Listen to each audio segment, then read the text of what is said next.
আজ আমরা কথা বলবো শরৎচন্দ্র চট্টোপাধ্যায়ের লেখা অন্যতম সেরা একটি ছোট গল্প বিলাসী নিয়ে। দেখুন, এটা কিন্তু শুধু একটা ভালোবাসার গল্প না, এটা আসলে সমাজের ভণ্ডামের দিকে ছুড়ে দেওয়া একটা মারাত্মক প্রশ্ন, যা এত বছর পরেও আমাদের ভাবাতে বাধ্য করে। চলুন এই অসাধারণ গল্পের গভীরে ঢোকা যাক। গল্পটা শুরুই হচ্ছে কথকের এই রকম একটা শ্লেষ মেশানো কথা দিয়ে। মানে তিনি শুরুতেই সমাজের বেঁধে দেওয়া ভালো থাকার যে সংজ্ঞা, সেটাকেই যেন চ্যালেঞ্জ ছুড়ে দিচ্ছেন। এই একটা লাইনই কিন্তু পুরো গল্পের সুরটা ঠিক করে দেয়, আর আমাদের ভাবতে বাধ্য করে, আচ্ছা, এই যে সমাজ বলে ভালো থাকতে হবে, এই ভালো থাকাটা আসলে কি? তো চলুন গল্পের জগতে প্রবেশ করা যাক। পরিবেশটা হলো বাংলার এক প্রত্যন্ত গ্রাম। জীবন সেখানে ভীষণ কঠিন, আর সামাজিক নিয়মকানুনগুলো তেমনই কঠোর, একদম পাথরের মতো। কথক আমাদের ঠিক সেই কঠিন বাস্তবতার সঙ্গে পরিচয় করিয়ে দিচ্ছেন।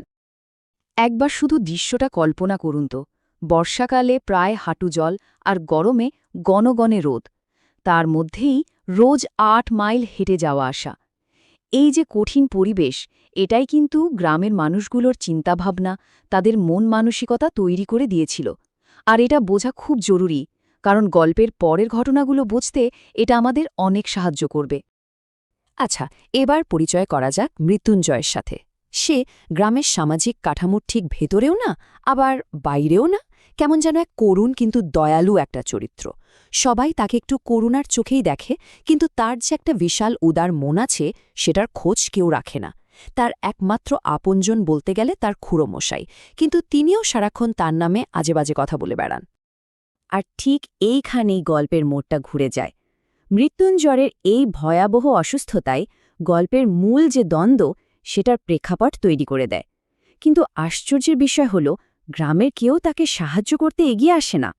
যখন গ্রামের সবাই মৃত্যুঞ্জয়কে প্রায় একঘরে করে দিয়েছে, ঠিক সেই সময় তার জীবনে এমন একজন আসে যে তার পুরো জীবনটাই আমূল বদলে দেয়। কে সে, আর কিভাবে সে এই গল্পটাকে এগিয়ে নিয়ে যায়, চলুন দেখি। এই হল বিলাসী, সমাজের চোখে যে কেনা অচ্ছুত অস্পৃশ্য, কিন্তু সেই মেয়েটাই নিজের জীবনের কোনো পরোয়া না করে মৃত্যুঞ্জয়ের সেবা করতে এগিয়ে আসে। আর তার এই কাজটা ছিল গ্রামের ওই কঠোর বর্ণপ্রথার মূলে একটা সোজা সাপটা আঘাত।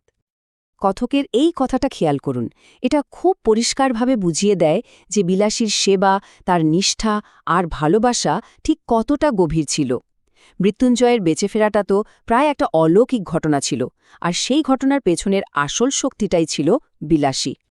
এটা ছিল একটা বিরাট বড় সিদ্ধান্ত, একটা বৈপ্লবিক সিদ্ধান্ত। কারণ এই একটা বিয়ের মাধ্যমে তারা দুজনেই সমাজের চোখে পুরোপুরি ব্রাত্য হয়ে গেল। তারা কিন্তু সমাজকে নয়, প্রেমকেই বেছে নিয়েছিল। আর ঠিক এখানেই সমাজের আসল চেহারাটা বেরিয়ে আসে। এবার আমরা গল্পের সবচেয়ে মর্মান্তিক একটা অধ্যায়ে এসে পৌঁছেছি। একটা সন্তোষ ভালোবাসার সম্পর্ককে গ্রাম কিভাবে দেখল, তাদের উপর নেমে এলো সমাজের সবথেকে নির্মম অত্যাচার। প্রশ্নটা খুবই সহজ, তাই না? কিন্তু এর উত্তরটা সমাজের ভণ্ডামি আর নিষ্ঠুরতাকে একদম চোখে আঙুল দিয়ে দেখিয়ে দেয়। তাদের প্রতিক্রিয়া ছিল ভয়ঙ্কর, অমানবিক আর হিংস্র। এখানে জাতপাতের অহংকার আর ব্যক্তিগত লোভ মিলেমিশে একটা উন্মত্ত জনতাকে তৈরি করে। তথাকথিত ধর্ম আর সম্মান বাঁচানোর নামে তারা যে কতটা নিচে নামতে পারে, এটা তারই একটা ভয়ানক উদাহরণ। একবার ভাবুন, একদিকে উন্মত্ত জনতার পশুর মতো আচরণ, আর অন্যদিকে বিলাসীর এই সহজ মানবিক আবেদন। যখন তাকে টেনে হিচড়ে নিয়ে যাওয়া হচ্ছে, তখনও তার সব চিন্তা জুড়ে আছে অসুস্থ মৃত্যুঞ্জয়ের খাবারটা নিয়ে। এর থেকে করুণ দৃশ্য আর কি হতে পারে? গল্পের এই অংশটা কিন্তু খুব গুরুত্বপূর্ণ। কথক নিজের দুর্বলতার কথা স্বীকার করে সমাজের সেই সব ধার্মিক মানুষদের ভণ্ডামিটা তুলে ধরেছেন, যারা দিনের বেলায় ধর্মকর্ম করে আর রাতের অন্ধকারে নিরীহ মানুষের উপর অত্যাচার চালায়।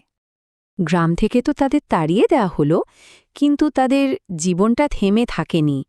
তারা নিজেদের মতো করে একটা নতুন জগৎ তৈরি করে নিল, যা সমাজের সব নিয়মকানুনের অনেক ঊর্ধ্বে ছিল। এই স্লাইডটা মৃত্যুঞ্জয়ের পরিবর্তনটা খুব সুন্দরভাবে দেখাচ্ছে। সে তার জাত হারিয়েছে, সামাজিক পরিচয় হারিয়েছে, সব হারিয়েছে, কিন্তু বিনিময়ে কি পেয়েছে? পেয়েছে ভালোবাসা আর জীবনের একটা পরিপূর্ণতা, যা তার আগে কোনোদিনও ছিল না। তাহলে কোনটা আসল লাভ আর কোনটা ক্ষতি? এই ঘটনার মধ্যে দিয়ে কথক আবার তাদের জীবনের সঙ্গে জড়িয়ে পড়ে। তবে এবার সে দর্শক নয়, সে তাদের খুব কাছ থেকে দেখে, বোঝার চেষ্টা করে যে তাদের নতুন জীবনটা কতটা কঠিন, কিন্তু একই সাথে ভালোবাসায় কতটা ভরপুর। বিলাসীর ভালোবাসাটা ছিল একদম নিখাদ। সে সবসময় মৃত্যুঞ্জয়ের জন্য চিন্তায় থাকত।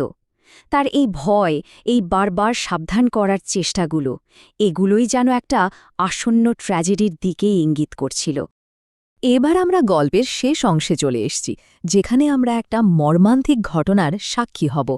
আর এই ঘটনায় কথকের মনে পাপ, পুণ্য আর নৈতিকতা নিয়ে একটা গভীর প্রশ্ন তৈরি করে দেবে।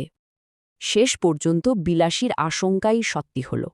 একটার পর একটা মর্মান্তিক ঘটনা ঘটে গেল। মৃত্যুঞ্জয়কে সাপে কাটল, আর কোনো ওঝা গুণিন তাকে বাঁচাতে পারল না।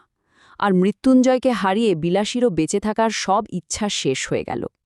ভালোবাসা যেমন তাদের একসাথে বাঁচতে শিখিয়েছিল, তেমনি একসাথেই যেন তারা মরণেও এক হয়ে গেল। গল্পের মূল ভাবনাটা কিন্তু এখানেই লুকিয়ে আছে। মৃত্যুঞ্জয় আর বিলাসীর আসল পাপটা কি ছিল? কোনো ধর্মীয় নিয়ম ভাঙা? না, তাদের পাপ ছিল অন্য পাপ। সেটা হলো ভালোবাসার পাপ, যে পাপকে সমাজ কোনোদিনও ক্ষমা করতে পারেনি। আর এখানেই সমাজের চূড়ান্ত ভণ্ডামিটা প্রকাশ পায়। দেখুন, যে খুড়োমশাই তাদের ওপর এত অত্যাচার করল, সে বিলাসীর মৃত্যুতে দুঃখ পাওয়ার বদলে নিজের সম্মান নিয়ে বেশি চিন্তিত।